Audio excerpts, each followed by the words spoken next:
శుభం వ్యాధి శ్రీ గురుభ్యో నమః. కుంభరాశి వారికి డిసెంబర్ 1వ తారీఖు నుండి 15వ తారీఖు వరకు ఈ విధంగా ఉన్న విషయాన్ని మనం ఇప్పుడు తెలుసుకోవడం ప్రయత్నించుదాం.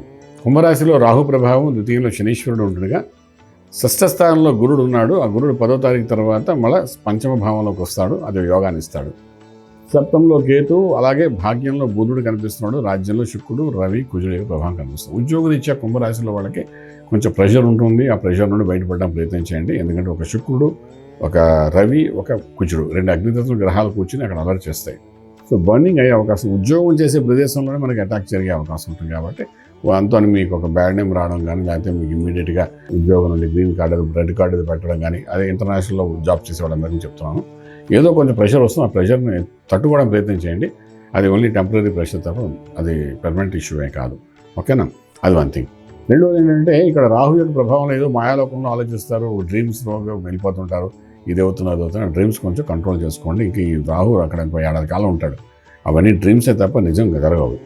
ఆర్థిక విషయానికి వచ్చినప్పుడు కొత్త ప్రయత్నాలు ఏం చేయకండి. ఇక్కడ ఈ 3 గ్రహాలు ఉన్నాయి కాబట్టి. అలాగే కొత్తగా వ్యాపారం చేసేవాడు కూడా కొత్త వెంచర్స్ ఏమి చేయకండి. దానివల్ల నష్టపోయి బర్న్ అవుతారు తప్ప ఇంకేం కాదు. మీరు ఉద్యోగం, వ్యాపారం చేసే ప్రదేశంలో మీకు కొంతవరకు ఖర్చు కనబడుతుంది. ఈ 15 రోజుల్లో జాగ్రత్త పడండి. ఇంపోర్ట్ ఎక్స్పోర్ట్ వ్యాపారం కూల్గా ఉంటాయి. అదేగా గురుబలం ఉంది కాబట్టి శుభార్తలు వింటారు, శుభైన కార్యక్రమంలో పాల్గొంటారు. వివాహ వ్యవస్థ కూడా ముందడుగు వేస్తారు. అదేవిధంగా గృహప్రవేశం, శంకుస్థాపన, భూమి పూజ కార్యక్రమాలు జరుగుతుంటాయి. అందులో కూడా మీ పేరు, గౌరవం పెరిగే అవకాశం బాగానే కనబడుతుంది. గురు అనుగ్రహం ఉండి డిసెంబర్ 10వ తారీఖు నుండి మే 20వ తారీఖు వరకు గురుడు మీ యొక్క రాశిని చూస్తాడు. కాబట్టి మీ లైఫ్ కావాల్సిన సెటిల్మెంట్ పెండింగ్ ఏమైనా ఉంటే సెటిల్ చేసేసి వెళ్ళిపోతాడు.